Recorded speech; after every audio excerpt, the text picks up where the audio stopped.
A disgraced billionaire ruined, and desperate finds a mysterious homeless girl with a mind that could change everything. Their secret bond threatens powerful forces. Can he protect her before it's too late? Where are you watching from? And what time is it where you are? If this story resonates with you, like and subscribe to follow the fight for hope and survival.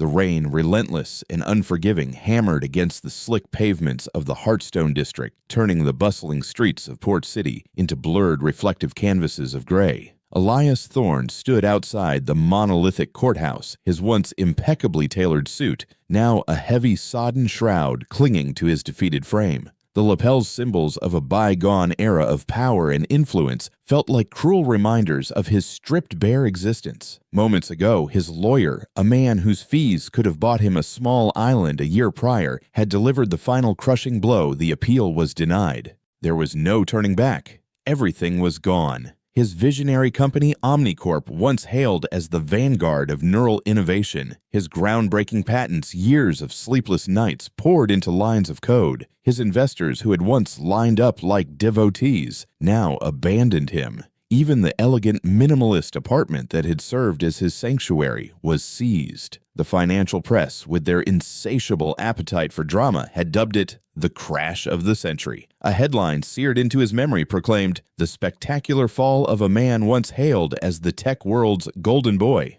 Elias didn't argue. He didn't have the energy or, frankly, the will. He just stood there watching his lawyer, a distant figure, now walk away with a briefcase that had once been his, carrying the remnants of a life that no longer existed. A few people passed by, their gazes fleeting. Some perhaps recognized the face that had once graced the covers of tech magazines, the visage of the disruptor, the young titan, the next visionary. Most didn't. In the cacophony of the rain and the muted roar of tires on wet asphalt, Elias felt a profound cold settle deep within him. It wasn't the chill of the November rain. It was something far more insidious. It was the icy grip of shame, a chilling companion he had come to know intimately over the past weeks. He turned down a narrow alley, a forgotten vein in the city's sprawling network, leading toward the Haven, the homeless shelter where he had been staying for the past week. His steps were slow, each footfall a heavy testament to the burden he carried. The shelter wasn't terrible, not in the way one might imagine. It offered clean beds, warm food, and a tacit agreement among its inhabitants to mostly keep to themselves. But for Elias, it was another kind of court, a perpetual tribunal where his failures were perpetually on trial every single night. As he rounded the corner, something shifted in the gray monotony. A flicker of movement, a splash of unexpected color against the urban decay.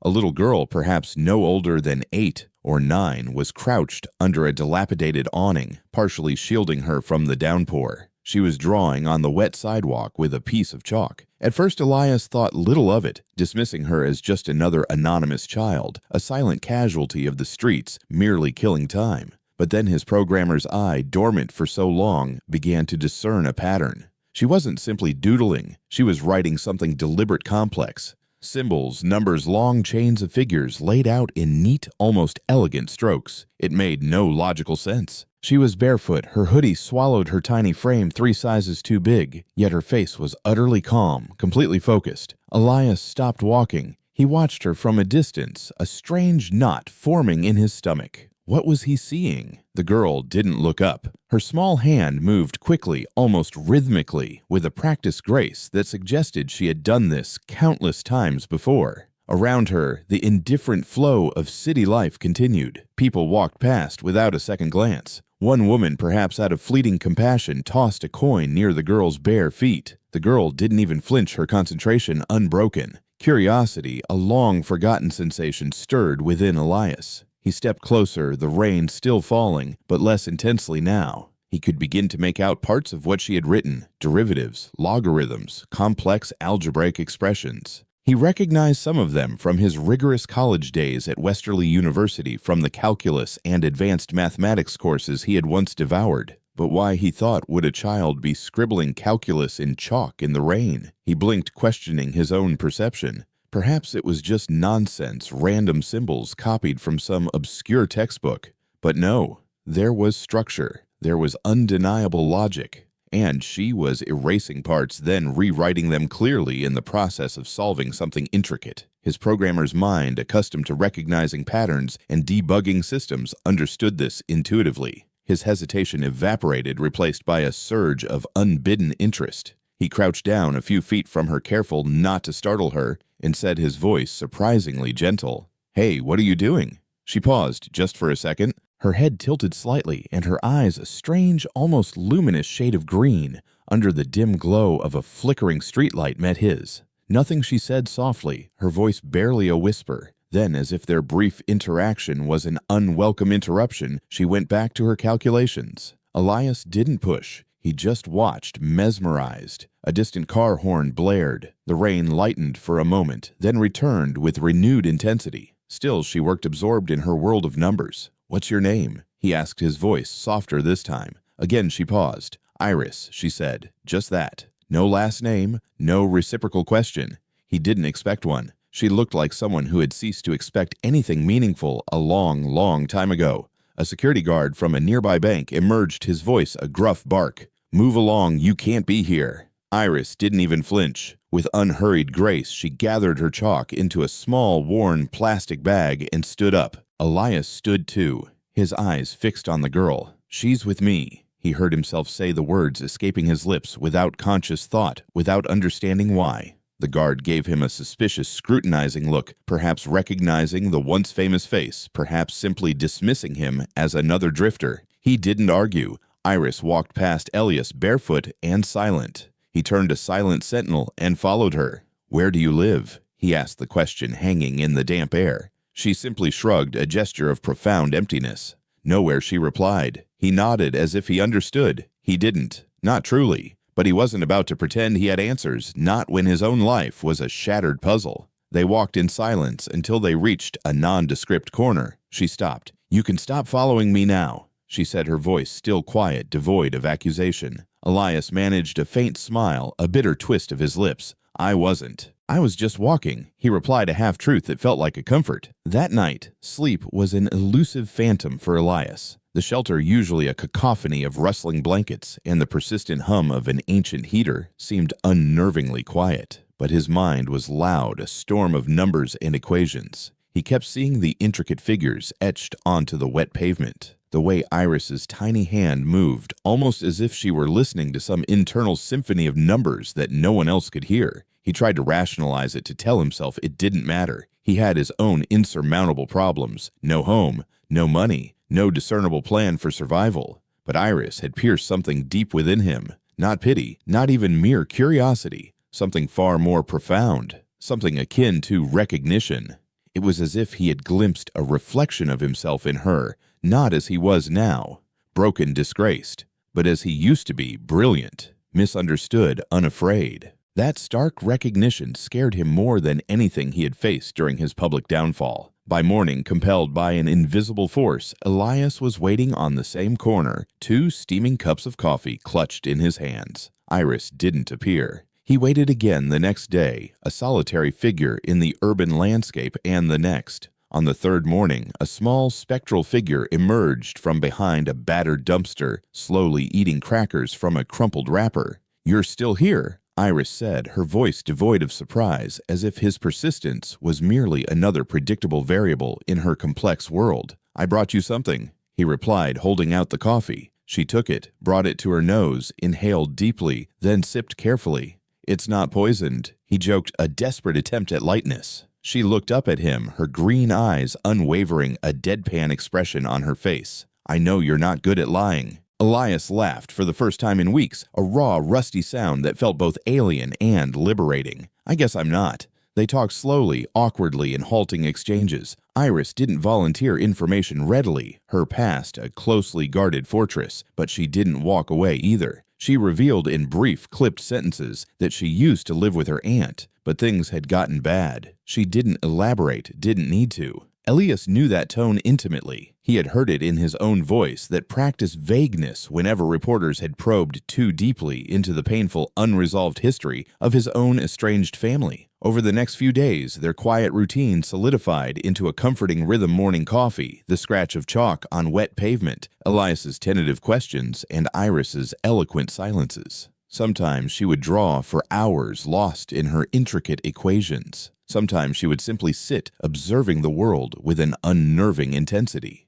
But she always showed up, and Elias, now inextricably drawn into her orbit, kept watching, listening, wondering at the silent brilliance unfolding before him. Then came the day he made the first call. He found a payphone, inserted his last few coins, and dialed social services. He told them, his voice surprisingly firm, that he wanted to adopt a girl. The immediate questions were predictable, yet devastating. "Do you have a job?" they asked. "No," he replied, the word heavy with humiliation. "Do you have a permanent address?" Also no. "Are you mentally stable?" He hesitated a beat too long. The woman on the other end of the line emitted a short, dismissive laugh. "Sir, this isn't a joke," she said, her voice dripping with thinly veiled contempt. "You need to be realistic." Elias hung up without answering. Realistic. That word, he thought bitterly, had destroyed more dreams than any failure ever could. But Elias wasn't thinking about realism anymore. He was thinking about Iris, about the stark, bleak reality of what would happen to her if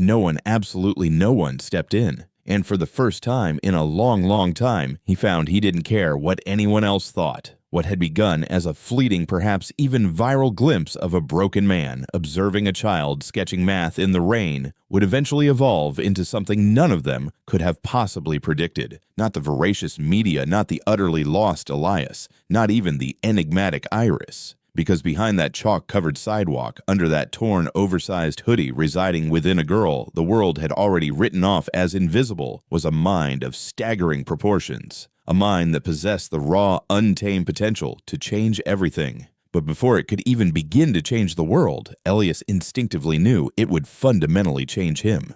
He sat on the edge of his cot at the Haven, the harsh fluorescent lights casting long, accusing shadows. He stared at the application form on his phone screen, Foster Adoption Application, Port City State. His finger hovered above the start button, trembling slightly as if it were a trigger poised to unleash an irreversible cascade of events. He knew, with an agonizing clarity, the absurdity of his situation. He had no money, no address that wasn't shared with 3 other silent, desperate men, no legal stability, no social standing. Yet something profound had shifted within him over that past week. Iris had appeared every morning for 6 consecutive days, and with each precise line of chalk, each complex problem she solved with unnerving ease. Each silent cup of coffee they shared, she etched herself deeper and deeper into the last functioning, undamaged part of his heart. Elias wasn't sure if he believed in fate anymore, not after the capricious whims that had orchestrated his downfall. But if he did, he thought it would look exactly like this. A girl with bare feet and a mind that defied all explanation manifesting in his life precisely as the world had finished its brutal work of kicking him down. He took a deep, fortifying breath and began filling out the form.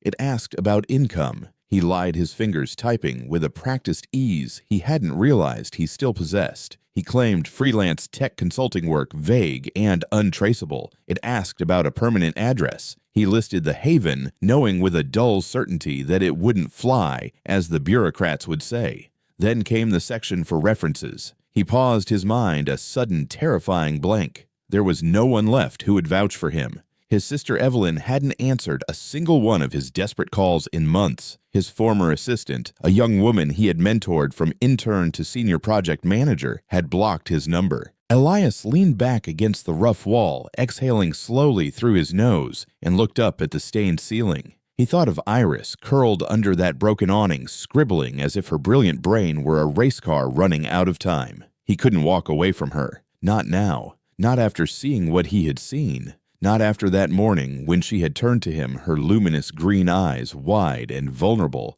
and asked with a simple, devastating purity, "Did they laugh at you too?"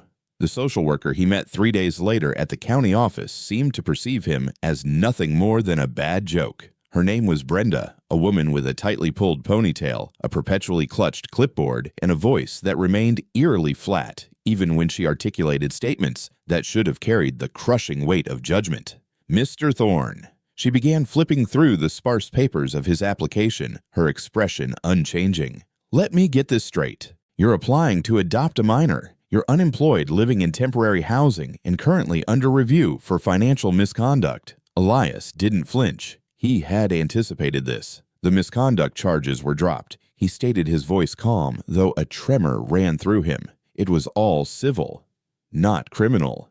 Brenda offered no smile. Still not exactly the picture of stability, Mr. Thorne. Elias leaned forward, his voice earnest, fueled by a desperation he rarely revealed. I'm not asking for charity, he pleaded. I'm asking for a chance, for her. Brenda closed the folder with a definitive snap. Let's be honest, Mr. Thorne, this looks like a publicity stunt. That was the precise moment the full agonizing weight of his downfall truly registered, not just in the unforgiving eyes of the law, but in the pervasive, unyielding grip of public perception. Once Elias Thorne's face had graced the covers of prestigious magazines, heralded as the disruptor, the young titan, the next big thing. Now, when people looked at him, they saw only failure walking in old, worn-out shoes. He left the office, a storm of fury raging within him. Not at Brenda. She was merely a cog in the impersonal machine. His anger was directed fiercely and painfully at himself for harboring the foolish expectation of anything different. Outside, Iris was waiting for him, perched on a cold concrete bench. She didn't ask how it went. She simply looked up, her gaze perceptive beyond her years. They think you're crazy, right? He managed a bitter smile.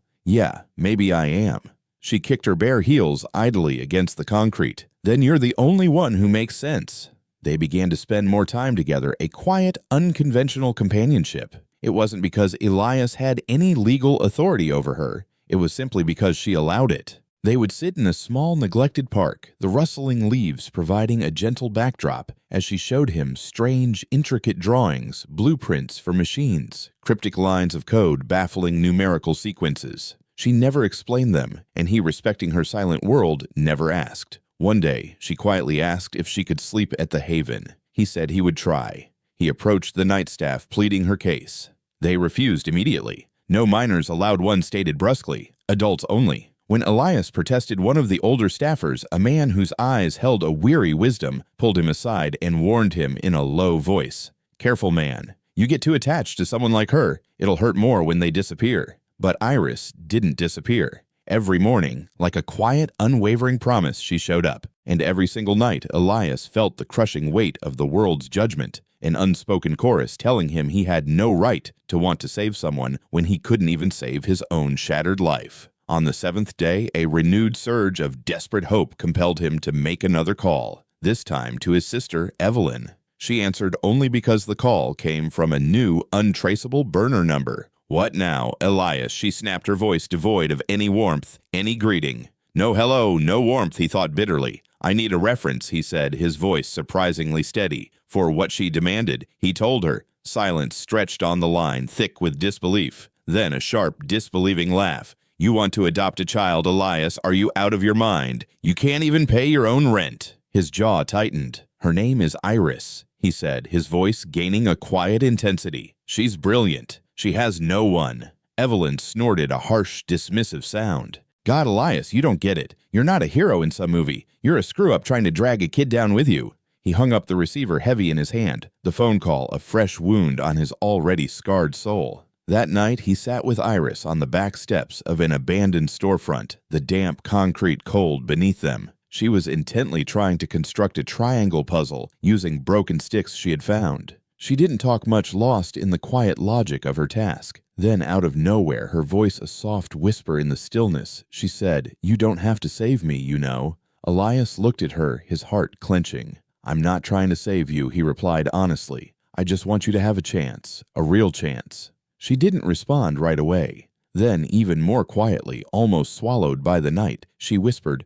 Nobody ever wanted me before. He longed to tell her he did, that he wanted her more than anything. But he knew with a painful clarity that those words would only truly mean something, if he could somehow prove it. Driven by this desperate need for proof, Elias began a tireless, disheartening campaign. He started visiting local schools one by one, walking miles across the sprawling city. He would approach the front desk, his voice a mixture of hope and weary determination, asking about special testing for gifted students. Most of them turned him away at the reception desk, their expressions ranging from polite pity to overt suspicion. "We can't administer IQ tests without parental consent," one administrative assistant told him, her tone final. "She's not in the system," said another, as if being outside their bureaucratic boxes rendered a human being non-existent. Elias kept trying. He brought videos on his old cracked smartphone, raw, unedited footage of Iris solving incredibly complex logic puzzles, scribbling equations that most adults, even highly educated ones, wouldn't begin to understand. One teacher, her face etched with skepticism, accused him outright of faking it.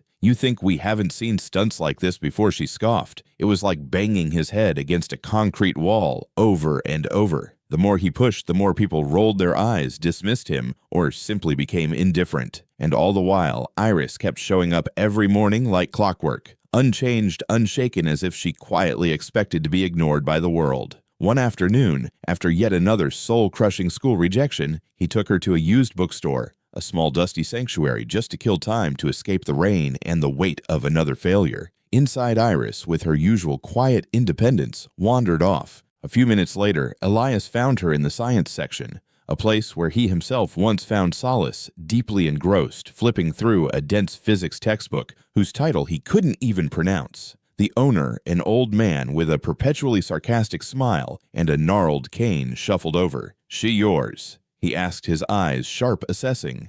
Elias paused, trying to formulate a truthful yet protective answer. The man nodded, a faint smile playing on his lips.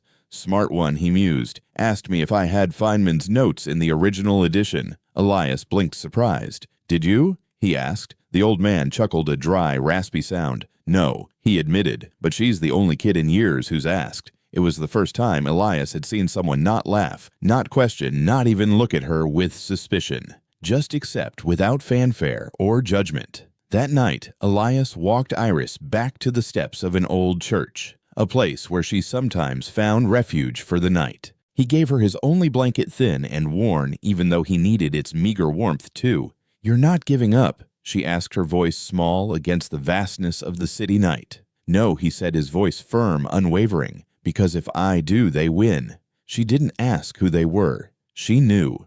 They were the people who had turned their backs on her, the ones who had turned their backs on him. The system, the indifferent, often cruel world. They were different fundamentally in their life paths, but broken in the same profound way. And Elias was beginning to understand with a clarity that both humbled and terrified him that perhaps the girl he had so desperately believed he needed to rescue was in a quiet, undeniable way the one rescuing him.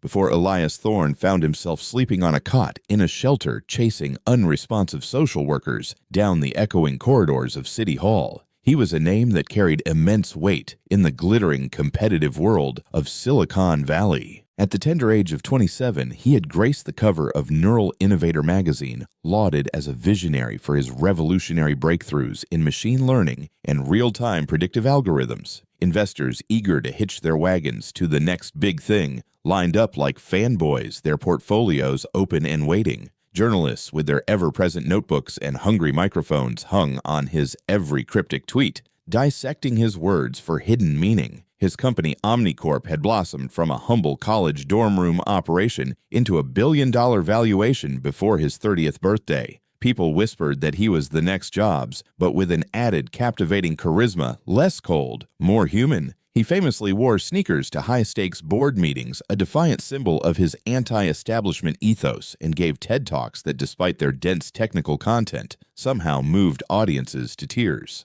He spoke passionately about ethics, about corporate responsibility, about harnessing technology to truly help people, not to exploit them. Back then, he genuinely believed it. Or perhaps he simply needed to believe that something good, something transformative could emerge from the inherent chaos within his own brilliant, restless mind. His childhood, unlike his glittering ascent, had been anything but glamorous. He was raised in a sprawling, desolate trailer park on the dusty outskirts of Spokane by a single father who Elias often reflected seemed to drink more than he worked. From an early age, Elias learned to retreat to construct his own meticulously ordered world inside the glowing screen of a computer. Code was safe. Code obeyed rules. Humans, he learned painfully, did not. After his father died in a tragic DUI crash when Elias was just 15, he spiraled into a dark, confusing period, almost getting expelled from school. But then a pivotal figure emerged, Miss Albright, a compassionate, insightful math teacher who, seeing something deeper than just a troubled teenager, gave him an old discarded laptop and a simple, profound challenge: build something.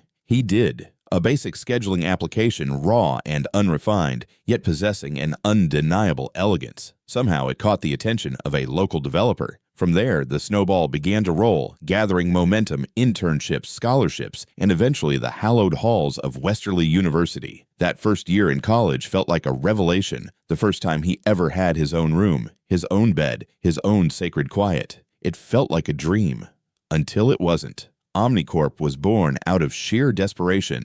He had dropped out after a mental breakdown during his sophomore year, overwhelmed by the pressures of academia and the lingering echoes of his past, but he fiercely refused to go back home to that world of broken promises and faded hopes. So instead, he built software raw and unpolished that could predict stock market fluctuations using nascent neural learning models. It was crude experimental, but remarkably it worked. He demoed it in a friend's cramped garage for a handful of angel investors who were more curious than entirely convinced. One of them was Victor Sterling, an older, impeccably sharp man, the kind of individual who spoke little but missed absolutely nothing.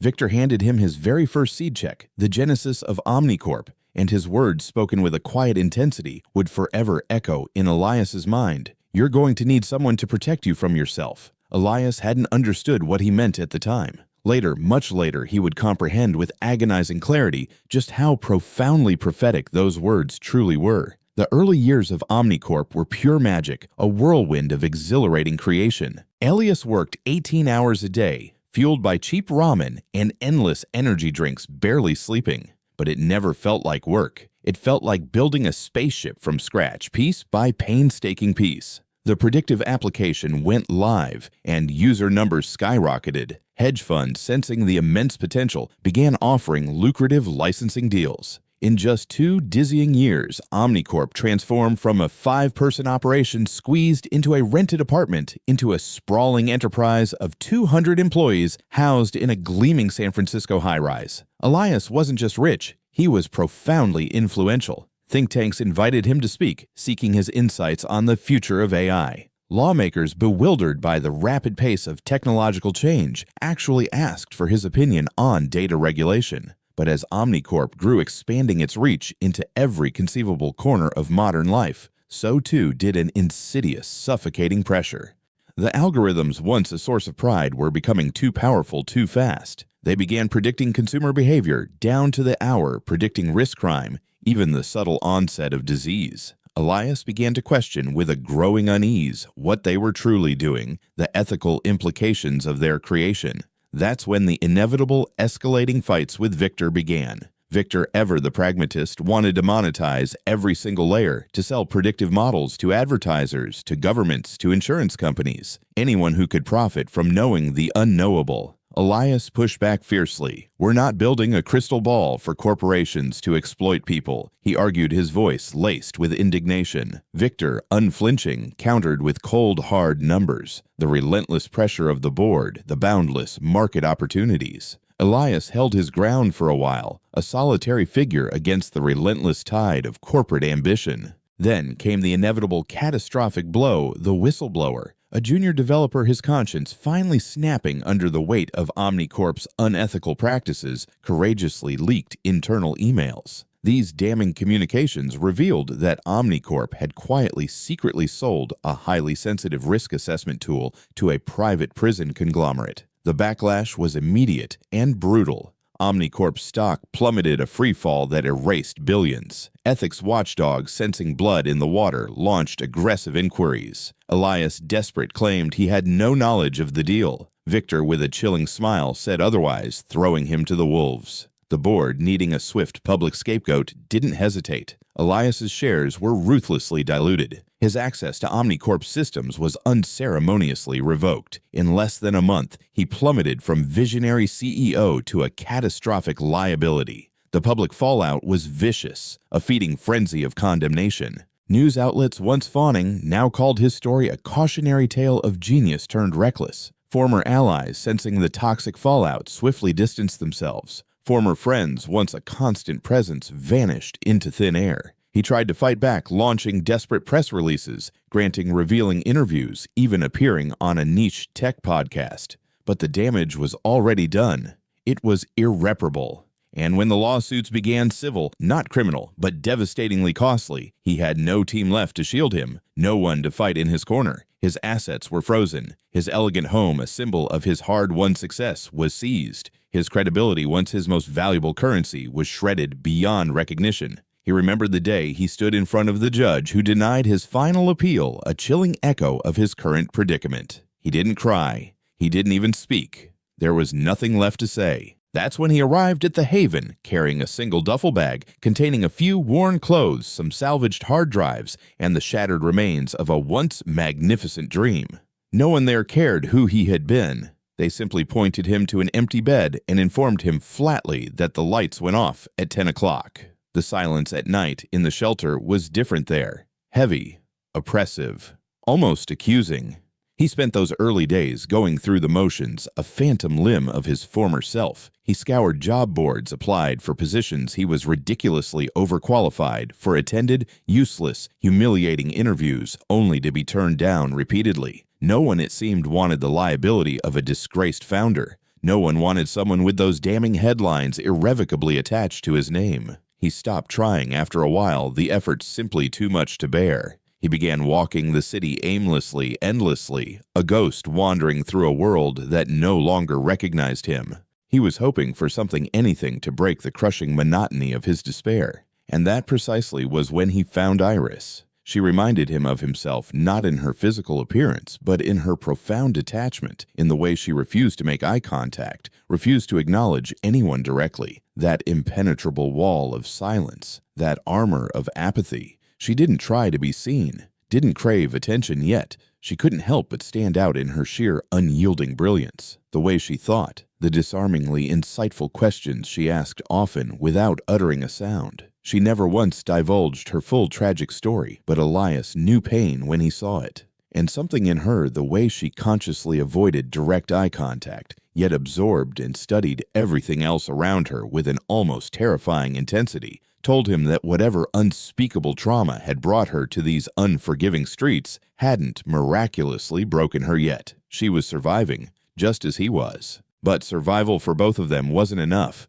Not anymore. He watched her captivated as she worked through intricate logic puzzles in her worn notebook, her brow furrowed in deep concentration. He thought about the very first time he saw code lines of abstract commands suddenly come alive on a screen, transforming into a tangible, functioning program. He remembered the visceral thrill, the satisfying click of understanding the sudden imposition of perfect order in what had once been chaos. Iris, he realized, possessed that same fire, buried deep within her, burning quietly, but with an undeniable, unstoppable intensity. She didn't talk about dreams. She didn't talk much at all. But when she looked at a complex problem, her entire body would still her focus. So absolute, it was as if the world around her faded into a silent, irrelevant blur. It was just her and the elusive solution waiting to be found. Elias hadn't seen that kind of profound, all-consuming focus in years, not even in himself, not since Omnicorp had become a corporate behemoth. One quiet night as they sat on a park bench, the city's distant hum, a backdrop to their shared silence, Elias finally asked her, his voice hesitant, "What do you want, Iris?" She looked up from her notebook, her delicate brow furrowing in a rare frown. "Want," she echoed, as if the concept itself was foreign to her. He nodded. "Yeah, if you could have anything in the world, what would it be?" She blinked slowly, those luminous green eyes, contemplating his question with an unnerving depth. "Peace and quiet," she said, her voice soft but firm. Then after a moment she added, almost as an afterthought, "and maybe a microscope." Elias laughed, not because it was funny, but because it made him feel something other than the hollow, aching emptiness that had been his constant companion. A microscope. Not money, not fame, not power. Just a tool to understand the invisible, the unseen intricacies of the universe. It made perfect sense. That's all she had ever truly wanted to understand, just like him in his deepest, most authentic self. And in that profound shared moment, Elias knew with an unshakable certainty that he would not allow her to get lost, to be chewed up by the same relentless machinery that had consumed him. She deserved so much better. He had to find a way to give her that. Part 4. The system's unyielding walls. The change in Elias was subtle, at first barely perceptible unless you were consciously looking for it. He had begun to discern intricate patterns in Iris's behavior that transcended the usual quirks of a quiet, intelligent child. There was an almost ethereal quality to the way she navigated the world, the way her gaze meticulously observed every minute detail, absorbing it all. One crisp morning, as they waited patiently for a food truck to open, Elias idly mentioned that he would need to figure out the sprawling city's complex bus routes to reach a public library across town, hoping to access some resources. Iris stared off into the middle distance for a moment, her mind apparently processing vast amounts of data. Then, without a moment's hesitation, she rattled off the exact routes, the precise stops, and the necessary transfers he would need, even including the expected delays due to ongoing construction on 3rd Avenue.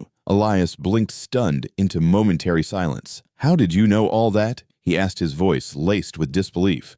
"I watched them," she said simply, as if the answer were so blindingly obvious it barely warranted a response. He began to test her gently at first, almost imperceptibly. He would casually drop random obscure facts into their conversations, ask seemingly strange, disconnected questions, and then wait, observing her reaction. One afternoon, while they shared a stale sandwich, he asked her if she knew what Fibonacci meant. She didn't answer right away, just frowned slightly, her brow furrowing in concentration. Then, with an almost dismissive air, she said, "It's the ratio of recursive patterns in nature and math, the golden sequence." And then, just as casually, she went back to peeling the label off a soda bottle. She didn't say it as if she were showing off or trying to impress him. She stated it as if she were simply reciting the mundane ingredients on a cereal box. Matter of fact, automatic. That's when Elias's simmering curiosity solidified into an unshakable certainty. Something extraordinary was happening inside her brain, something that utterly defied ordinary categories and conventional understanding. She wasn't just smart. She was profoundly, uniquely different. He began carrying around an old, battered Westerly math textbook, a relic from his own past, hoping to trigger something more, a deeper glimpse into her extraordinary mind. One day, as they huddled together in an abandoned bus shelter seeking refuge from the biting wind, he opened a page at random and pointed to a complex problem involving number theory. He wasn't expecting much, perhaps a puzzled glance or another cryptic silence. But Iris leaned in her green eyes, scanning the problem with an astonishing intensity for a mere 20 seconds. Then, without hesitation, she said, "You copied that wrong."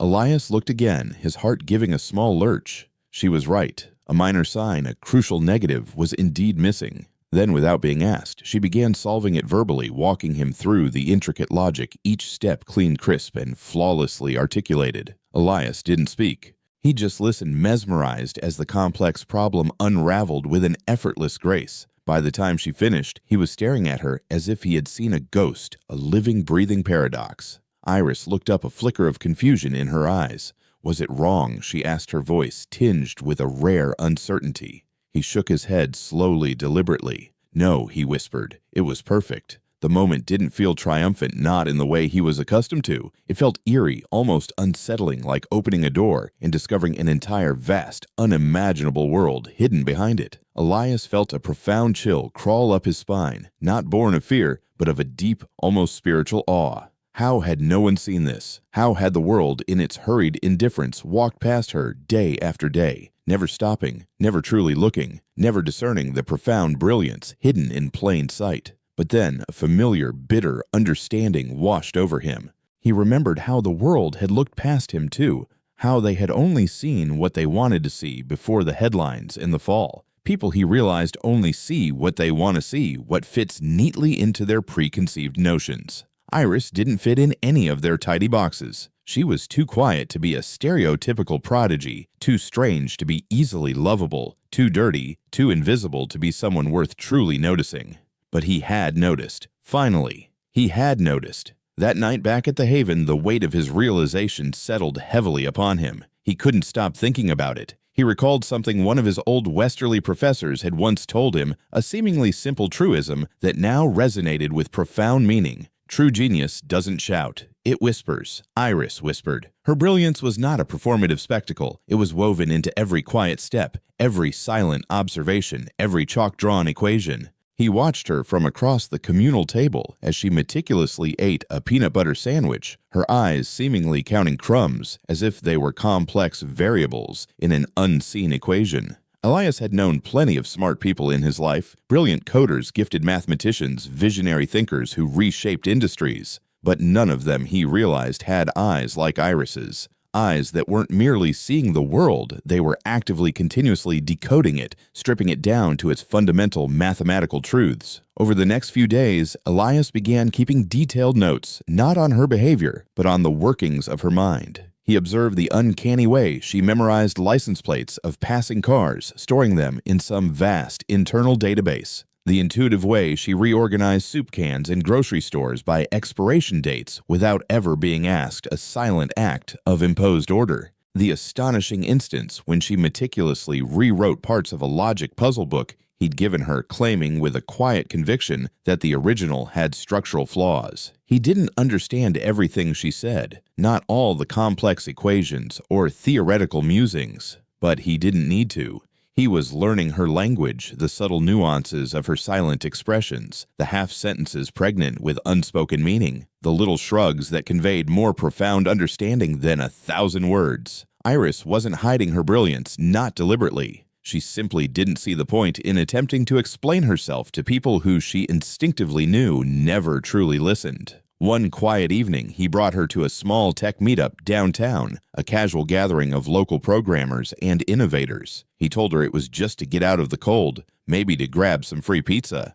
The room buzzed with activity, filled with enthusiastic programmers pitching fledgling ideas, trading obscure code jokes, and showcasing half-baked AI demos. Elias kept his distance, a ghost among the living. But Iris, drawn by an invisible current, gravitated toward a whiteboard where a group of graduate students were engaged in a heated technical argument over a machine learning optimization model. After 10 minutes of silent observation, Iris, without a word, simply picked up a stray marker and with a few precise strokes wrote a concise correction directly onto the board. The students, initially amused by her audacity, laughed a dismissive, patronizing sound. But then, as they stared at her elegant, perfectly accurate correction, they realized with a collective gasp she was right. Their laughter died, replaced by a stunned silence. Then a flurry of questions. "Who is she?" they asked, their voices suddenly urgent. Elias stepped in a protective barrier. "She's my niece," he said, a simple lie that to his relief shut them up. That night, she didn't talk about what she had done. Her only question, whispered in the quiet, was a poignant one.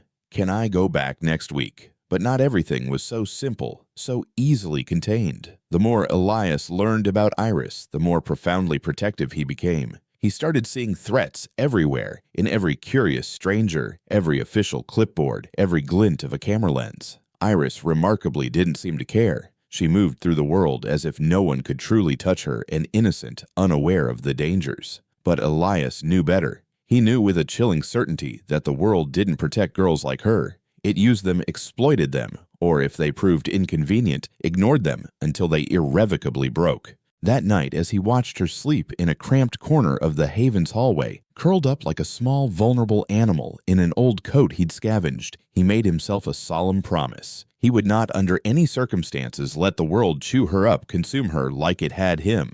Not if he could help it, not if he could stop it. Then came the moment that changed everything again, irrevocably. Iris was idly doodling on a napkin during breakfast, lost in her own thoughts. Elias, out of casual curiosity, leaned over to look. It wasn't a doodle. It was a full schematic, an intricate architectural design using spatial folding algorithms concepts he had only ever encountered in the most rarefied theoretical physics journals. "What is this?" he asked, his voice barely a whisper, a sudden tremor in his hands. She merely shrugged. "Just something I see in my head," sometimes she replied, as if describing a simple daydream. Elias felt like the floor beneath him had utterly shifted, the very ground of his reality dissolving. "Do you know what it does?" He pressed his voice urgent now. She tilted her head slightly, her gaze far away internal. "It makes things fit where they shouldn't," she said. Elias carefully folded the napkin, placed it in his pocket like a sacred relic, and didn't sleep that night. Something had begun, something monumental, something irreversible, and he knew then with an absolute certainty that this wasn't just about adopting a lost child or saving a discarded soul. Iris wasn't merely a bright girl, she was her. The kind of mind he realized that came along once in a generation. The kind of mind that possessed the innate capacity to fundamentally change the way people lived, thought created forever. But the world he knew didn't want people like that unless they arrived in polished packages, neatly labeled, easily controlled. Elias was broke. He had no power, no influence, no social standing, but he had one overwhelming advantage that no one else did.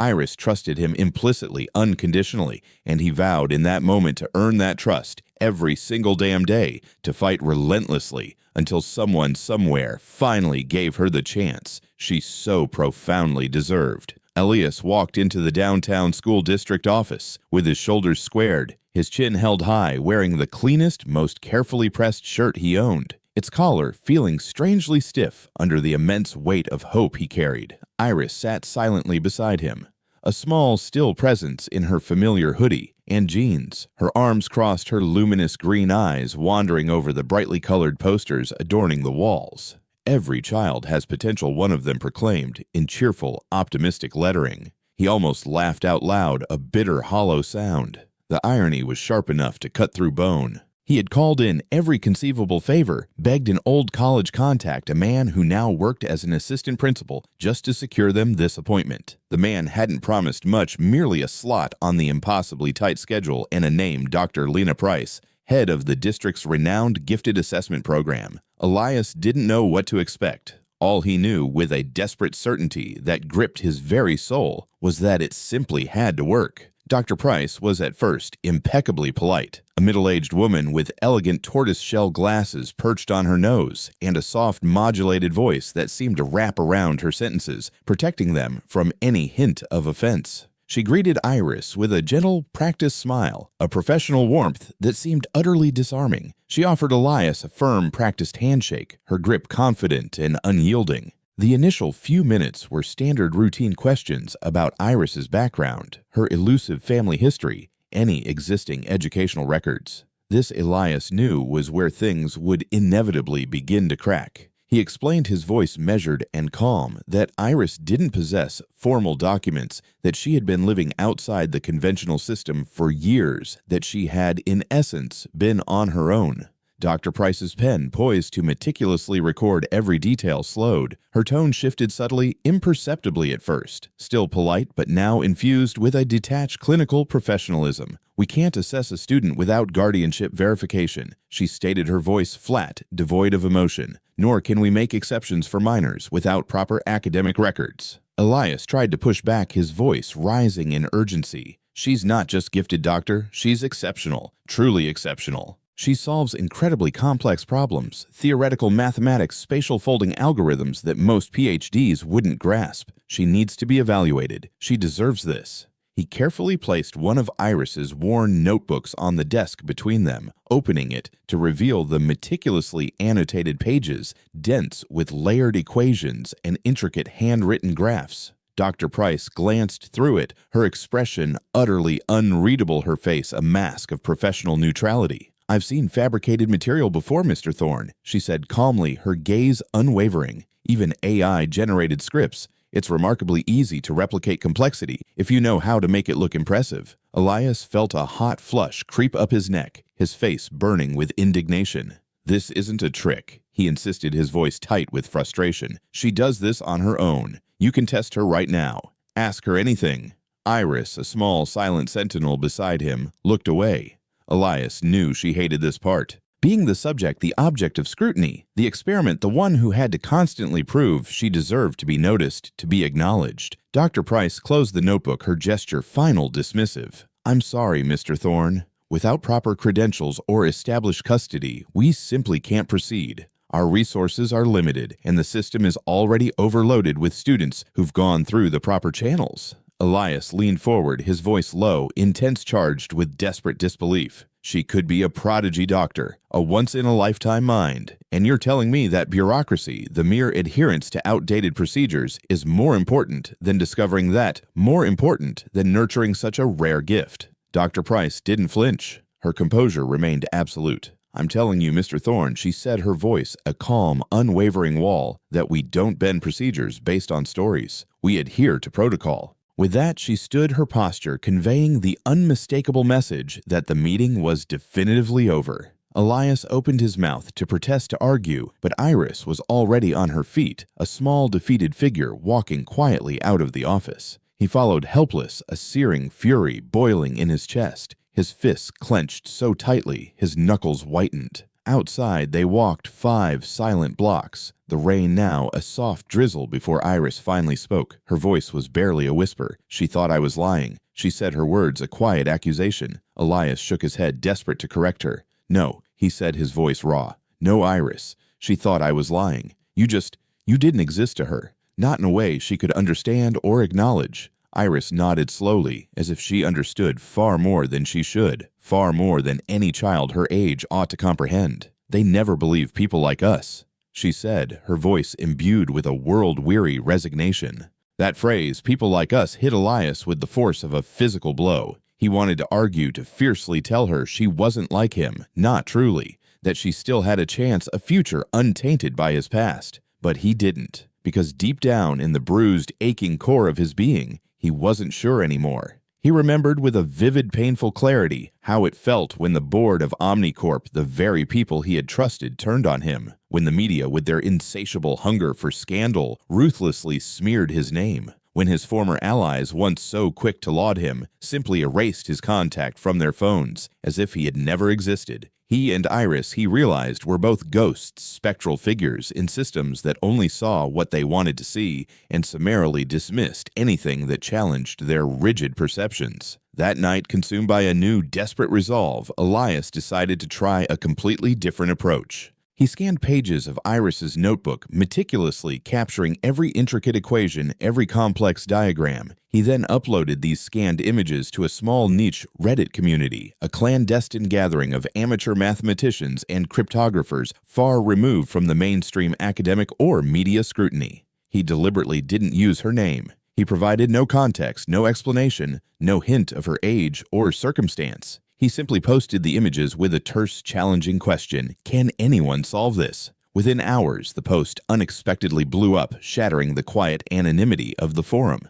Dozens of comments flooded in. Most admitted with a mixture of awe and frustration that they didn't understand it. A few inevitably accused it of being a sophisticated hoax, a cleverly designed puzzle meant to waste their time. But buried deep within the surging, swirling thread, a user identified only by a prestigious Grandview Institute domain replied, their words cutting through the noise with an almost surgical precision. This isn't undergrad material. Whoever wrote this sees the world in 4D. Please DM me. Elias did, his fingers trembling as he typed the reply. But the act to step into uncharted territory also made him intensely nervous. He was stepping into a new arena, exposing Iris to people he couldn't possibly control, to forces he couldn't predict. The next morning, he sat across from her, his battered laptop open between them, displaying the buzzing Reddit thread. "They don't think you're fake," he said, his voice tinged with cautious hope. She didn't look excited, however. Her small face was simply etched with profound weariness, the weight of her unique burden. So now, what she asked, her voice flat, resigned. Elias hesitated, the vastness of the challenge suddenly daunting.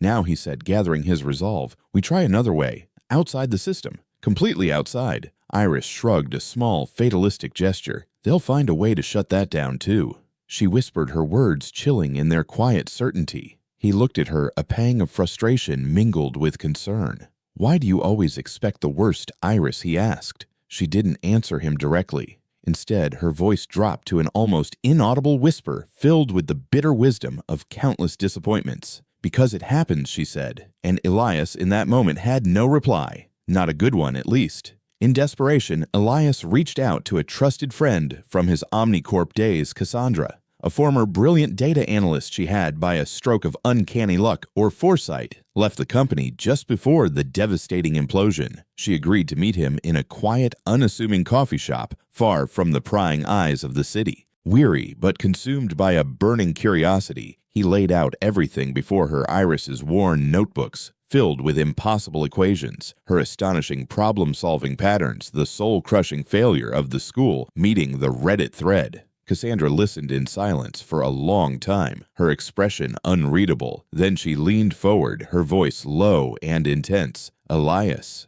she said, her eyes meeting his. "Do you know what you have here?" Elias shook his head, the admission painful. "No," he confessed. "That's precisely the problem. I don't know." Cassandra leaned in closer, her voice conspiratorial. "You have something that institutions aren't built to handle," she explained. "They don't know what to do with a mind like hers, especially when it comes in the wrong package. Unseen, unaccounted for, uncontrollable." Cassandra, ever resourceful, offered to make some calls to leverage her contacts with researchers, professors, and the fringe networks that quietly studied cognitive anomalies. But she issued a stark, chilling warning. "The more attention you draw, Elias," she cautioned, her voice grim, "the more danger you invite. People want to own brilliance, Elias. They don't nurture it. They buy it, or they bury it." That night, Cassandra's chilling words echoed relentlessly in Elias's head, a persistent, unwelcome refrain as he watched Iris finally fall asleep. She lay curled on her cot, a battered math puzzle book balanced precariously on her small chest, her quiet presence filling the desolate shelter hallway. He realized with a sudden agonizing clarity what truly scared him most.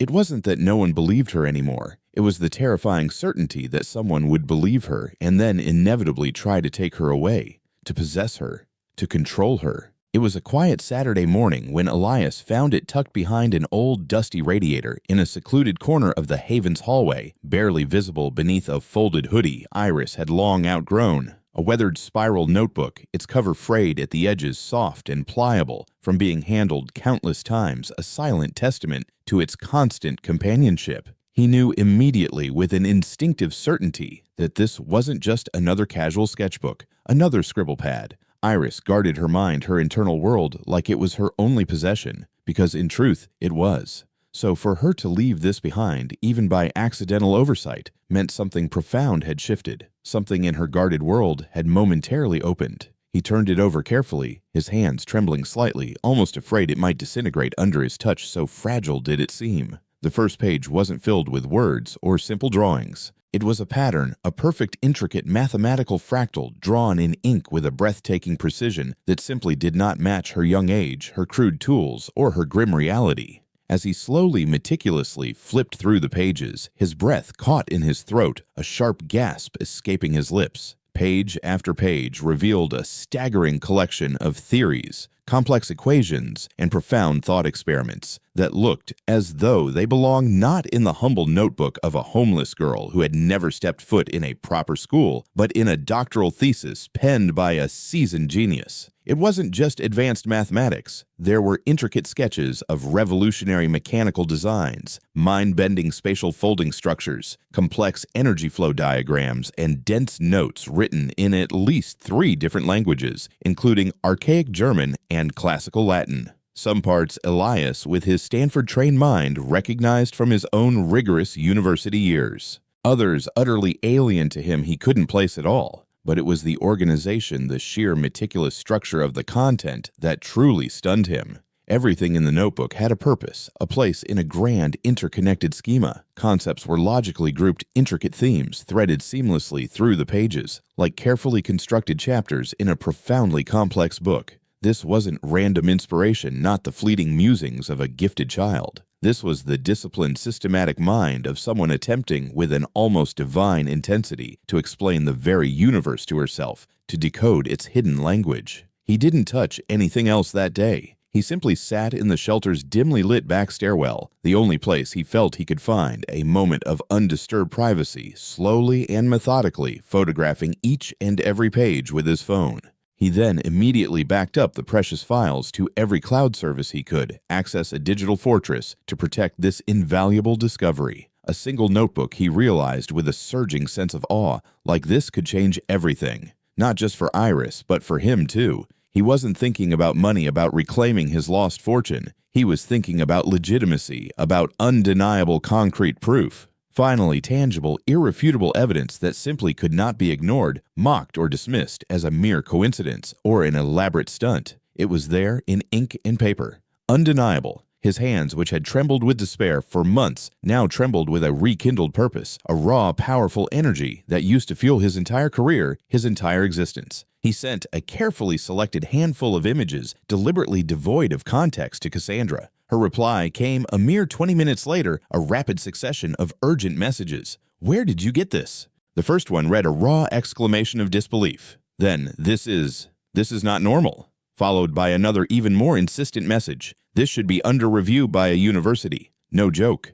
And then the final, most pressing demand, "We need to talk ASAP." Elias agreed to meet her that evening, the urgency in her voice palpable. He didn't tell Iris, not yet. She was already beginning to retreat again, a familiar defensive mechanism kicking in. She was shutting down in quiet moments, drawing back into herself like a snail under immense stress. The brutal rejection from the school office had taken more out of her than she had let on. He could see it in the way she had stopped finishing her intricate puzzles, in the way she no longer asked her probing, insightful questions. At the bustling cafe, Cassandra met him, 2 steaming cups of coffee already on the table, her face etched with a multitude of questions, her eyes sharp with intellectual curiosity. "She wrote this," she stated, her voice a low, disbelieving murmur as she carefully turned the pages of the scanned notebook. Elias nodded. "I watched her do some of it," he confirmed. "The rest I found hidden away." Cassandra slowly flipped through the pages, her fingers tracing the intricate equations. "You realize what this is, right?" she asked, her voice hushed with awe. "Some of these pages, they're theoretical models that haven't even been published yet. This is the kind of thing postdoctoral researchers spend years, decades, failing to articulate, to even conceive." Elias just nodded again, a silent acknowledgement of the incomprehensible reality before them. "I know," he whispered. Cassandra leaned forward, her voice filled with a mixture of excitement and caution. This notebook alone could get her into the Grandview Institute, she asserted, naming the renowned research university. If they believed she actually wrote it, she paused, her expression turning grim. "But that's the thing, isn't it? No one will believe it." Cassandra, however, refused to be deterred. She took copies of the notebook to a professor she trusted implicitly, Dr. Eleanor Vance, a brilliant physicist known for her groundbreaking work in chaos theory. Within a single day, Carlson's email arrived, a beacon of hope in the mounting darkness. "If this is real," she wrote, her words precise and urgent, "I want to meet her immediately." Elias read that line over and over, his heart pounding in his chest. It was a breakthrough, perhaps even the answer he had been so desperately searching for. But as he stared at the email, a triumphant flicker of hope ignited within him. Another message arrived, shattering the fragile peace. This one was from a journalist. Somehow, Elias didn't know how a reporter had gotten wind of the anonymous Reddit thread, and with unnerving speed had traced the images back to an IP address, linked directly to Elias's device. The email's subject line screamed at him, "Child prodigy living on streets seeking comment." His stomach plummeted, a cold, sickening lurch. He rushed back to the haven, panic setting in like a tidal wave of icy water. Iris was gone. He checked the stairwell, the usual alleyway, the bus stop, all their secret spots. Nothing. The shelter staff, bewildered, hadn't seen her since that morning. Elias sprinted through the labyrinthine streets of Port City, calling her name, a desperate raw cry lost in the urban din. He replayed every moment, every word, wondering if he'd pushed too hard, gone too far, exposed her to a world too cruel for her fragile brilliance. Then, almost by a miracle, he found her. Curled up tightly behind a dumpster near the used bookstore they used to visit, clutching her oversized hoodie around her, her small shoulders shaking. Her eyes were red but remarkably, utterly dry. "They're going to take me," she said quietly, her voice a desolate whisper imbued with a terrible prescient knowledge. "I know how this goes. They always find a way." Elias dropped beside her, breathless, his heart hammering against his ribs. "No one's taking you," he swore, his voice hoarse with desperation and a renewed vow. "I promise." She didn't respond, her small body still trembling. He gently brought her back to the haven, even though it wasn't technically allowed, bending the rules for the sake of her fragile peace. That night, she slept beside his cot, silent, unmoving, a small, vulnerable bundle of humanity. He watched her breathe, his heart pounding with an almost unbearable protectiveness. He knew with a chilling certainty that the game had fundamentally changed. He wasn't just a mere bystander anymore. People were watching. Authorities, academics, the relentless media. Iris wasn't invisible anymore, and that tragically made her a target. Elias had witnessed it before, the brutal fate of brilliant minds exposed too soon. They were either ruthlessly exploited, heartlessly discarded, or coldly institutionalized. And Iris, with her unique sensitivities, her quiet nature, she wouldn't survive that. She needed protection, real protection, not just empty words or broken promises. The next morning, Elias made a solemn, unshakable decision. He wouldn't wait for a complacent bureaucratic system to finally recognize her. He would meticulously build a case, so strong, so undeniable, that no one, absolutely no one, could touch her without first going through him. The notebook was step one, irrefutable proof. But there had to be more. Concrete evidence, proof on video, meticulous documentation, independent witnesses. He needed people who could vouch for her truth, not self-serving bureaucrats, but genuine experts, people of integrity. He had been in this game before in his OmniCorp days. Public relations, narrative control. He would tell Iris's story, her truth. But this time, it would be on his terms. And if the world wanted to laugh, to dismiss him, to scoff, then he would let them. Because when they finally realized who she truly was, when the raw, undeniable truth finally unveiled itself, there wouldn't be anyone left laughing. The article, the culmination of the journalist's intrusive inquiries, dropped on a Tuesday morning. It began with a stark, grainy photograph of Iris, a small, poignant figure crouched over the damp sidewalk, intensely scribbling her incomprehensible equations in chalk. Elias sat nearby, his head tilted, his expression a mixture of profound curiosity and desperate hope.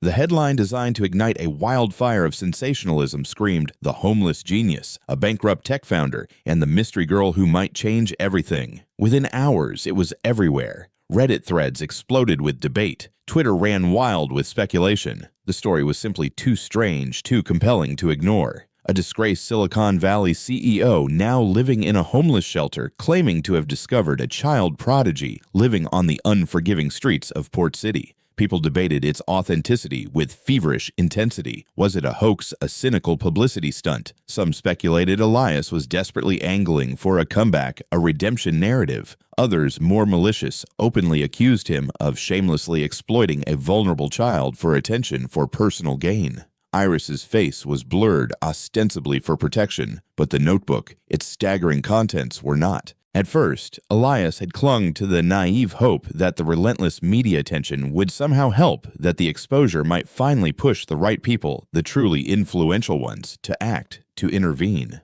But the internet, he soon discovered, does not deal in nuance. It thrives on extremes, on black and white, on sensationalism. By the end of that day, his inbox was overflowing with over 200 new messages. Some were from complete strangers brazenly claiming to be long-lost relatives of Iris, sensing an opportunity for profit. Some offered vague placement opportunities that, upon closer inspection, sounded suspiciously like thinly veiled ownership contracts. A chilling few were outright threatening, demanding that he immediately release her for evaluation by unnamed shadowy parties. Even worse were the private messages, the direct messages calling her a fraud, accusing Elias of using sophisticated AI to generate the intricate contents of the notebook, or even more maliciously of mentally manipulating a vulnerable child into performing like a trained animal. Elias, with a weary hand, deleted most of them, but some, particularly the overtly threatening ones, he saved for potential legal reasons if it ever came to that desperate pass.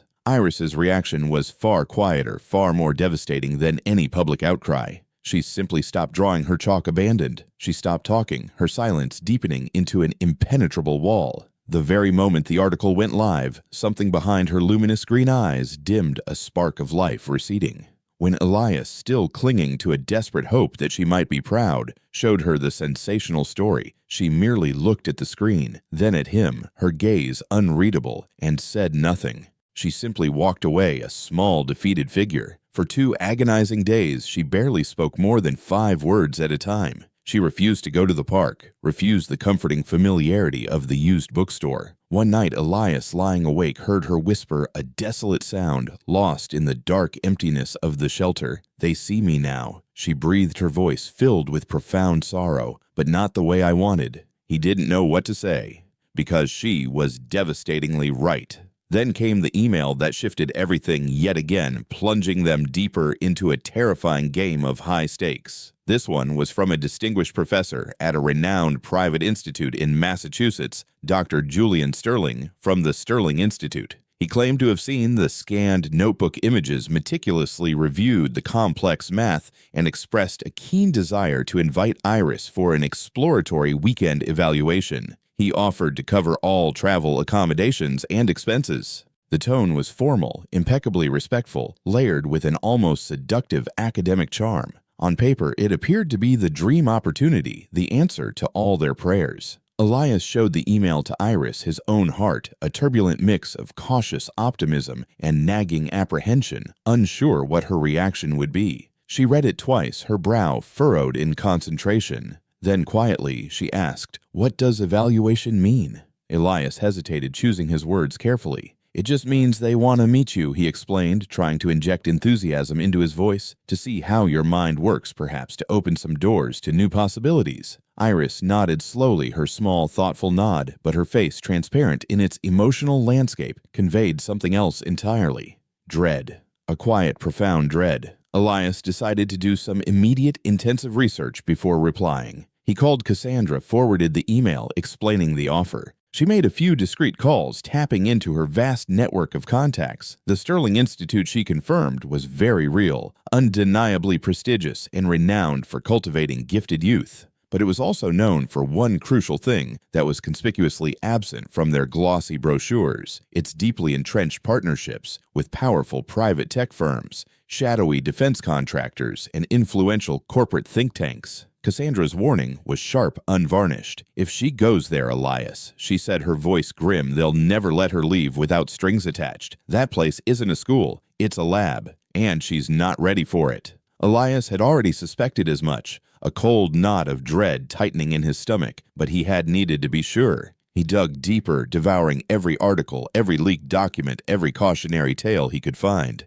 He unearthed chilling stories of brilliant children pushed too hard too fast, burned out, and discarded before they even reached 16, their potential ruthlessly consumed. He printed the email, stared at it for an hour, the elegant font mocking his desperate hopes. Then, with a decisive hand, he shredded it, tearing it into tiny, defiant pieces. But by then, it was already too late. Someone else had already irrevocably said yes on Iris's behalf. 3 men in impeccably tailored suits showed up at the Haven's doors, their presence an ominous disruption to the shelter's usual quiet order. They carried a crisp printed contract backed by an emergency legal motion. The document claimed temporary educational guardianship, citing the immediate intellectual welfare of the minor as justification. Elias was out when it happened, ironically buying food for Iris, a simple act of care. When he returned, one of the shelter workers, clearly confused and intimidated, handed him the official-looking document. They came with government seals and a lot of legal jargon, the staffer explained, her voice trembling slightly. They said Iris needed to come with them. They said they were from the Department of Advanced Learning, whatever that means. Elias's blood ran cold, a glacial wave of terror washing over him. He knew exactly what it meant. Someone armed with power and influence had ruthlessly exploited the media attention, Iris's public exposure, to claim legal custody over her. He ran, literally sprinting through the dense city, his feet pounding the pavement, frantically calling every number he had saved, every tenuous contact. Cassandra answered, her voice tight with concern, promising to track them, to use her digital skills to pinpoint their location. Iris didn't have a phone. No GPS, no way to signal for help, no way to let him know where they were taking her. Elias, his mind racing, desperately guessed their most likely route back toward the Sterling Institute's West Coast liaison office. It was housed in a nondescript gray corporate building downtown, designed to blend seamlessly into the urban landscape, its true purpose hidden behind a facade of bland anonymity. He reached the lobby just as a sleek black SUV, tinted windows obscuring its contents, pulled into the underground garage. Through the polished glass, he caught a fleeting, agonizing glimpse of her. Iris, a small, still figure in the back seat, looking straight ahead. No discernible expression on her face, no fear, just a quiet, profound resignation, a chilling acceptance of her fate. Elias pounded on the thick glass, screaming her name, his voice raw, desperate but unheard. The SUV, a black Predator, disappeared into the depths of the garage. Inside, a burly security guard, his face impassive, immediately blocked Elias's path. "You're not on the list," The man stated, his voice a low, unyielding rumble. Elias shouted back, his voice hoarse with fury. "That girl doesn't belong to you. You can't take her." The guard didn't flinch. "You need to leave, sir," he said, his hand already resting on his sidearm. A second guard stepped in, flanking him. Elias realized then, with a sickening lurch of despair, what kind of machine he was truly up against. Not just a school, not just a research institution. This was a vast, powerful network, funded, protected, connected to the highest echelons of power, and Iris, his brilliant, vulnerable Iris, was now trapped inside it. That night, Elias stood outside that imposing building for hours, the cold rain, a relentless companion, his fists clenched so tightly his knuckles screamed. His teeth ground together, a furious, desperate rhythm. He replayed every agonizing moment that had led to this catastrophe. He had promised her no one would take her. And now they had. Not through violence, not through brute force or blatant kidnapping, but through the law. The very system he had once believed in, now bent and twisted by immense power, by limitless money, and by chillingly impersonal signatures on official documents. He had gravely underestimated them. He had naively shown the world her brilliance, believing it would open doors without once truly comprehending what that same world, in its insatiable desire for control, would then do to possess it. He had made her a target, and now, for the first time in weeks, perhaps even months consumed by a crushing helplessness, he had no plan. Elias didn't sleep. How could he? He paced the small, suffocating hallway of the Haven until the first pale light of sunrise stained the sky, a ghostly promise of a new day. His mind was a maelstrom, endlessly rehearsing arguments, frantically building mental blueprints for a legal counterattack he knew with agonizing certainty he could not possibly afford. Every hour that passed without seeing Iris, without hearing her voice, felt like a precious page being ripped irrevocably from a cherished book. When Cassandra called that morning, her voice low and strained, he practically lunged for the phone. "They've put a gag order on her identity," she said, her voice grim. "Officially, she's been placed under academic guardianship. The paperwork's airtight, Elias." Meticulously constructed, Elias cursed under his breath, a raw, guttural sound of impotent rage. "There has to be a way," he insisted, his voice cracking with desperation. Cassandra paused, a heavy silence stretching between them. "There might be," she finally said, her voice filled with a grim reluctance, "but you're not going to like it." He told her, his voice devoid of all nuance, that he didn't care. "Then meet me," she said, "and bring every document you've ever kept about her. Every single one." He arrived at Cassandra's apartment, a sanctuary of ordered chaos, clutching a worn folder filled with scanned pages, old photographs, and most crucially, the last original copy of Iris's precious notebook. She met him at the door, her eyes heavy with worry, reflecting the toll the unfolding crisis was taking on her. "There's something you need to see," she said, her voice hushed, guiding him towards her laptop. On the screen, a chilling scene unfolded, a leaked internal presentation from the Sterling Institute. It showed Iris, a tiny figure isolated in a room with towering glass walls, diligently solving complex algorithms on an interactive screen. Her face was blank, devoid of emotion, a carefully constructed mask. Her voice, barely audible, narrated the solution to an intricate quantum theory model. But that wasn't what stopped Elias cold, what made his blood turn to ice in his veins. It was the voice of the man in the background, the one calmly narrating Iris's astonishing progress to the unseen investors, a voice he hadn't heard but would never forget for 2 agonizing years. Victor Sterling. Elias sat back abruptly, as if he'd been physically punched, the air knocked from his lungs. "Victor," he whispered the name, a bitter taste on his tongue. Cassandra nodded grimly. "He's behind the Institute's private funding arm," she confirmed, her voice devoid of surprise. "They bought into the school last year. I didn't connect the dots until now, but it's clear. He's not just funding her evaluation. He's the one who set it up. He orchestrated it all." Elias's hands shook with uncontrolled rage. Victor Sterling, the man who had ruthlessly betrayed him, who had sold out OmniCorp from under him, who had meticulously orchestrated Elias's public downfall and turned him into a pariah, a public enemy. And now he was using Iris, exploiting her. He didn't just want her mind, her brilliance. He wanted to own it, to patent it, to weaponize it for his own dark purposes. Elias, in his desperate attempt to save Iris, had unwittingly brought her into the open, directly into Victor's waiting, predatory grasp. Victor had been waiting in the dark all along, a patient, calculating spider. The betrayal hit Elias harder, more profoundly than anything he had experienced before, even more than the collapse of his empire. This wasn't just about ego or revenge, not anymore. This was about a child, vulnerable and unique. Victor, Cassandra confirmed, had been the one who had clandestinely leaked the Reddit thread to the journalists. He had meticulously orchestrated the perfect storm, cynically exploiting Elias's desperation, Iris's heartbreaking vulnerability, and the media's insatiable hunger for spectacle, all to cunningly pull her into his insidious grip. It was an elegant, cruel, and terrifyingly effective plan. Elias slammed his fist on the table, the raw anger a burning inferno within him. "I won't let him do this to her," he vowed, his voice low and fierce. Cassandra placed a firm, steady hand on his arm, her gaze intense. "You don't have time to be angry, Elias," she said, her voice cutting through his rage. "You need to be smart." Together they meticulously built a plan.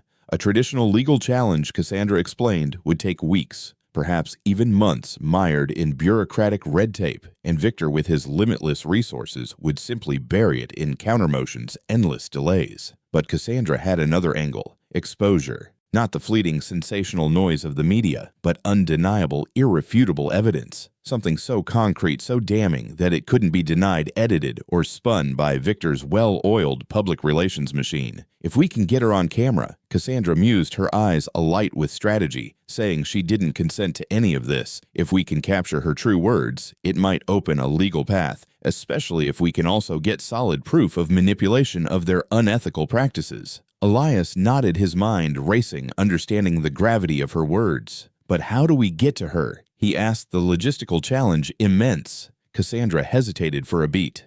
"You'll have to go through someone inside," she said, the words hanging in the air, weighted with risk. And that's when Elias remembered someone. An old engineer who had once worked for Victor at Omnicorp, a quiet, unassuming man who now consulted ironically at the Sterling Institute. Someone who owed Elias a significant favor, a debt quietly accumulated years ago. They met in a dimly lit parking lot near the harbor, the salt-laced air carrying the distant cries of gulls. The man, Gareth, was older now, his once thick hair receding, his face etched with worry lines. He was visibly nervous, his hands fidgeting. Elias didn't waste time with pleasantries. He laid out the entire harrowing situation, from Iris's brilliance to Victor's chilling exploitation. Gareth listened, his face growing paler with each word. Then he exhaled hard, a long, weary sigh. "You don't know what you're asking, Elias," he said, his voice strained. Elias leaned in, his voice urgent, pleading. "She's a kid, Gareth, a brilliant one, and Victor is going to rip her apart, use her up, and then discard her."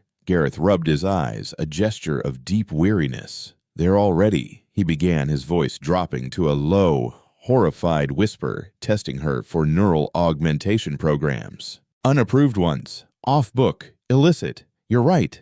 It's bad, very bad. But you didn't hear it from me." Elias pulled out the worn, creased photo of Iris, that first image of her solving equations in chalk on the sidewalk. He held it out, a silent, powerful plea. "You can't just walk away from this, Gareth," he said. Gareth looked at the image, his gaze lingering on the innocent, focused face of the child. Then slowly, with a profound sigh that carried the weight of his own conscience, he nodded. With Gareth's access badge meticulously copied and temporarily borrowed, and a precisely timed security lapse coordinated by Cassandra, Elias slipped into the labyrinthine depths of the Sterling Institute. The Institute's lower labs were a stark, sterile world, humming with an almost silent, disquieting energy. Soundproofed, lit by cold, impersonal LED panels, they felt like a scientific prison. Elias moved fast, his memory honed by years of navigating complex systems, meticulously memorizing the layout from the detailed blueprints Cassandra had managed to pull. He found Iris in room 14A. She was sitting, a small, fragile figure inside a transparent glass chamber hooked to a complex biometric feedback machine, its wires and sensors a cruel mockery of her natural brilliance. She didn't see him. At first, her gaze fixed on the glowing screen before her, her mind lost in the abstract world of numbers. Then, as he approached the glass, her eyes flickered. When she did see him, her mouth dropped open in a silent gasp, a mixture of disbelief and a flicker of desperate hope. He rushed to the console outside her chamber, his fingers flying across the controls, disabling the feed to the machine she was connected to. "We don't have much time, Iris," he said, his voice urgent, breathy. "Can you walk? Can you move?" She stood immediately without a moment's hesitation, her movements quick, precise despite the shock. But then her voice, small, fragile, yet holding an unbearable weight of pain, she said, "They told me you gave me to them." Elias froze. The words hit him like a physical blow, a gunshot to the heart. What he said stunned his mind, reeling, trying to process the enormity of her statement. "What are you talking about?" "They showed me the forms," she continued, her voice devoid of accusation, simply stating a painful fact. "Said you signed something, that you sold my notebook for investment equity, for money." Elias felt the room spin, a dizzying wave of nausea washing over him. "That's not true," he cried, his voice raw with desperate protest. "Iris, I would never, never." She interrupted him, her small voice cutting through his fervent denials. "I didn't believe them," she said. "Not at first. But then you stopped coming. You stopped looking for me." Elias stepped forward, his hand pressing against the cold glass, separating them, desperately trying to convey the truth through the barrier. "I didn't know where they took you, Iris." He pleaded, his voice thick with emotion. "I've been trying to find you frantically, desperately since they grabbed you." "They lied. They always lie." Her luminous green eyes welled with tears, the first tears he had seen her shed. "So you didn't sell me?" She whispered the question, hanging precariously in the air, holding the entire fragile weight of her trust. He grabbed her small shoulders through the glass, looked her straight in the eyes, his gaze unwavering, pouring every ounce of his conviction into his voice. "Never, Iris. Never. I swear on everything I have left. I would die before I ever did that." She nodded just once, a tiny, almost imperceptible movement. That was all he needed. That was everything. Her trust, shattered for a moment, had been rebuilt. They moved fast. Gareth had warned them they'd have 10 minutes maximum before someone noticed the system anomaly, before an alarm sounded. Iris walked beside Elias, her steps quick, silent, her face pale but etched with fierce determination. No alarms blared. Not yet. They reached the side stairwell, a cold concrete escape route. But as they burst through the door, exiting the quiet hallway, a figure stepped out from the shadows, blocking their path. Victor Sterling, impeccably dressed, his suit immaculate, his expression chillingly calm, as if this were merely a routine business meeting. "Elias," he said, his voice smooth, unhurried, as if greeting an old friend, a casual acquaintance from a bygone era. "I should have known it would be you." Elias didn't speak, his gaze fixed on Victor, his body tensed, ready for anything. Iris stood silently behind him, a small, resolute presence. Victor's gaze, cold and appraising, shifted to Iris. "You really don't understand what you're giving up, do you, child?" he said, his voice a silky lure, a deceptive promise. "You could change the world." Iris, however, met his gaze head on, her small chin lifted in defiance. Her voice, though quiet, was clear and unwavering. "I never asked to," she said. They didn't wait for a response. Elias grabbed her hand, pulling her down the stairwell, his heart pounding a frantic rhythm against his ribs. They burst into the narrow, rain-slicked alley behind the Institute, the roar of a waiting car engine, a sudden welcome sound. Cassandra was at the wheel, her face tight with worry. "Get in!" she shouted, her voice urgent. As they sped off, tires squealing against the wet asphalt, Elias looked back at the imposing gray building disappearing rapidly behind them. He knew it wasn't over. Not by a long shot. Victor wouldn't let this slide, wouldn't let his prize slip away so easily. But at least for now, Iris was free. And for the first time since they'd met, since she had entered his broken world, Iris rested her small head on his shoulder. And then, so softly he almost imagined it, she whispered one single profound word, "Dad." They didn't go home, not to the Haven, not to any place easily traceable. Cassandra, with her characteristic foresight, didn't even drive in the direction of the shelter. Instead, she headed straight for an old, nondescript storage garage she kept on the desolate edge of the industrial district, a relic from her Omnicorp days. It was one of her meticulously planned fallback locations, a safe haven from the fallout when whistleblowers needed somewhere to sleep without being found. The space was small, cold concrete, barely heated, but it was quiet, and it was safe. Elias helped Iris out of the car, her hands still trembling slightly from the ordeal. "Are you okay?" he asked, his voice filled with tender concern. She nodded, her gaze sweeping across the shadows of the garage. "I think so," she whispered, but her eyes still scanned the murky corners as if some unseen threat was still coming for them. And it was. They all knew it. That night, Cassandra, ever vigilant, meticulously secured the perimeter with a series of makeshift measures, strategically placed camera blind spots, crude but effective motion sensors wired through an old tablet, and a burner phone routed through an anonymous VPN. Elias paced relentlessly, unable to sit still since the escape. The adrenaline, a potent cocktail of fear and desperate triumph, hadn't worn off. Every time he closed his eyes, he saw Victor's face in the stairwell, chillingly calm, as if he were merely playing a protracted game of chess, and Elias had just moved upon, out of place, a minor inconvenience. Iris sat quietly in a corner of the cold garage, holding the shredded remains of one of her notebooks. She had ripped it herself, a defiant act, pages torn, intricate formulas lost. They copied it, she said quietly, her voice devoid of despair. All of it. The room had a scanner. Elias's heart sank, a wave of despair threatening to engulf him. He knelt beside her, reaching out a comforting hand. "We'll start over," he said, his voice gentle. "Together." But Iris wasn't crying. She wasn't even angry. Her small face was locked in something else entirely. Focus. Intense, unwavering focus. "They don't care about me," she whispered, her voice surprisingly strong. "They care about what I can build. But I see something. Something they don't." Elias leaned in, his brow furrowed. "What, Iris? What do you see?" She looked at him, her green eyes piercing the gloom. "I see how to break it," she said. That was the first moment Elias truly profoundly understood what kind of mind he was protecting. Not just a genius, but a strategist. A creator who also possessed an innate understanding of destruction. And if Victor wanted a war, Elias realized with a surge of grim admiration, Iris was already drawing up the battle plan. The next morning, a sleek black SUV, disturbingly familiar, appeared 2 blocks from the garage. Cassandra spotted it on a security feed, a silent alarm screaming in her mind. "We've been found," she swore, her voice tight with urgency. Elias grabbed his coat, his body instantly alert. "How long?" he asked, his voice clipped. Cassandra replied, her eyes glued to the screen. 5 minutes, maybe less." They scrambled, a frantic ballet of desperate action, packing what little they could, erasing digital data, a desperate attempt to cover their tracks.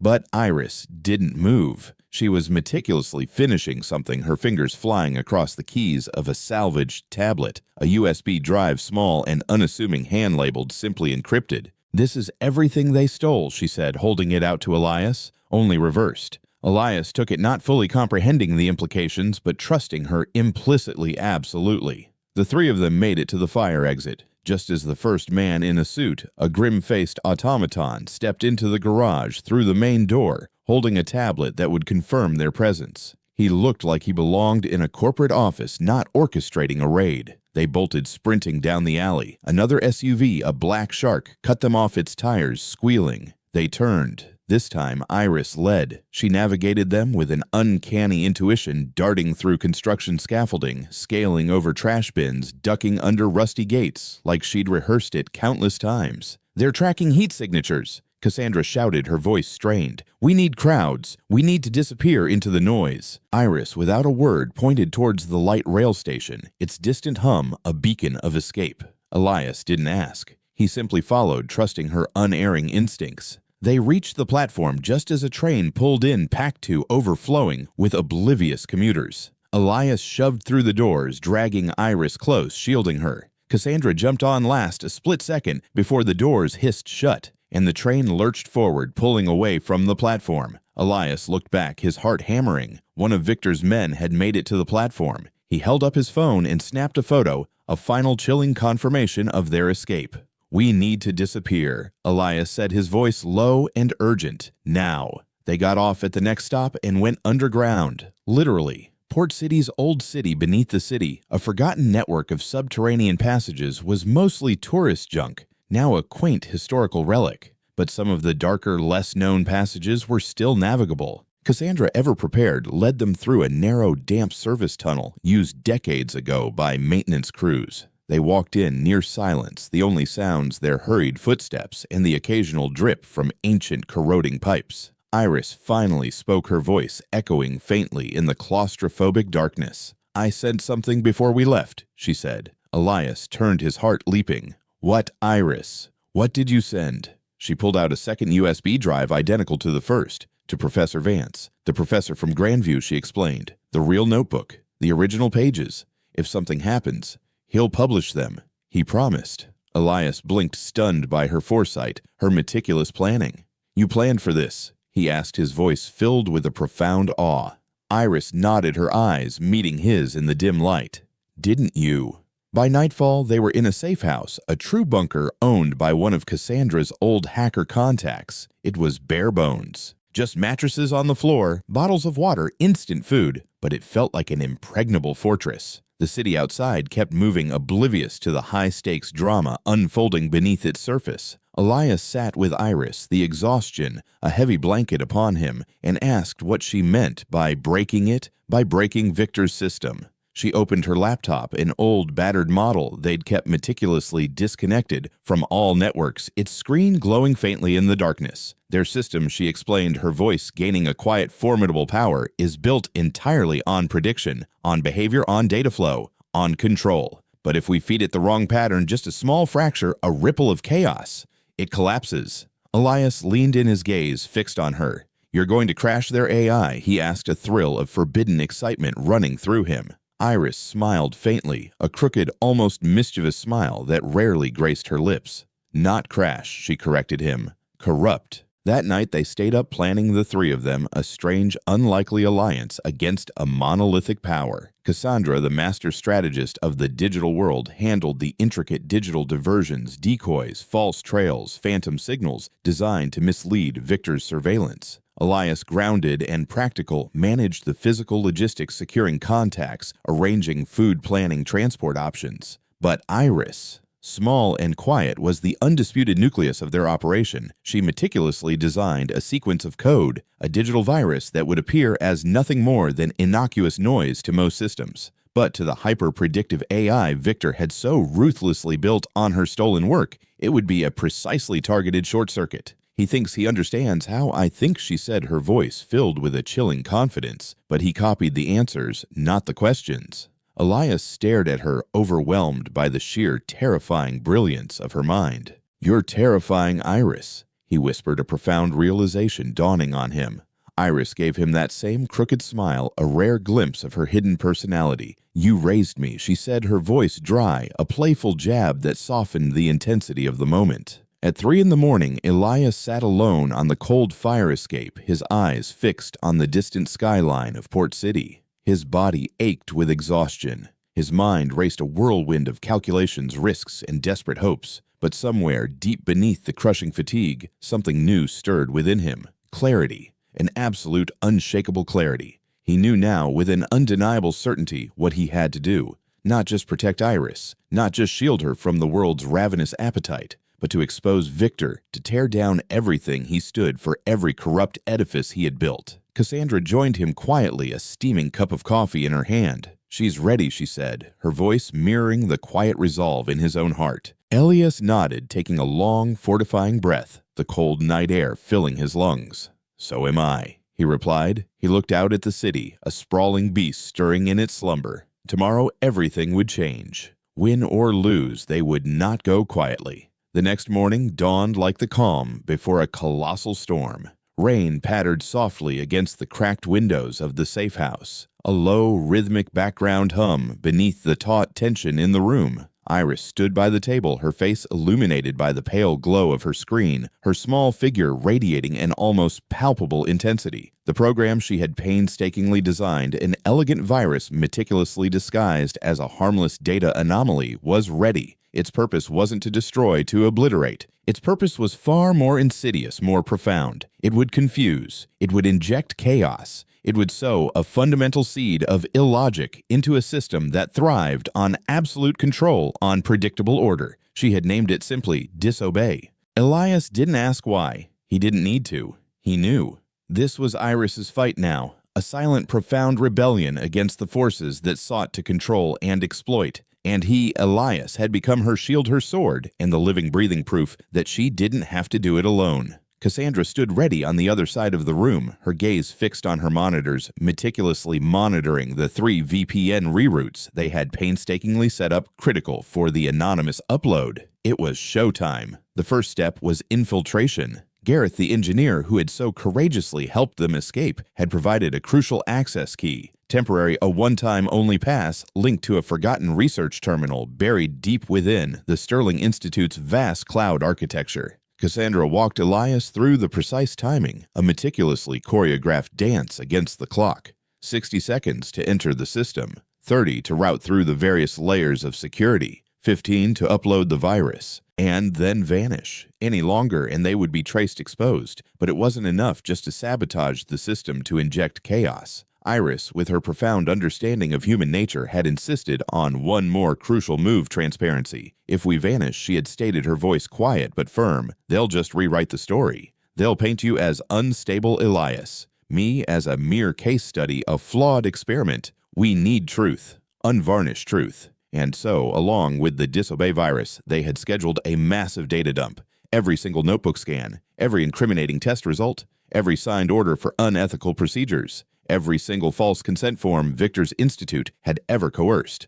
All of it, scheduled for a midnight broadcast across public academic servers, and crucially, one very loud, very public Reddit thread where it would spread like wildfire. At precisely 11:58 p.m., Iris, her small finger poised over the keyboard, clicked execute. Nothing exploded. There was no blaring siren, no dramatic system crash, just a profound, unsettling silence. Then the laptop beeped once, a tiny, almost imperceptible sound, and the upload bar, a silent testament to their victory, simply vanished. It was done.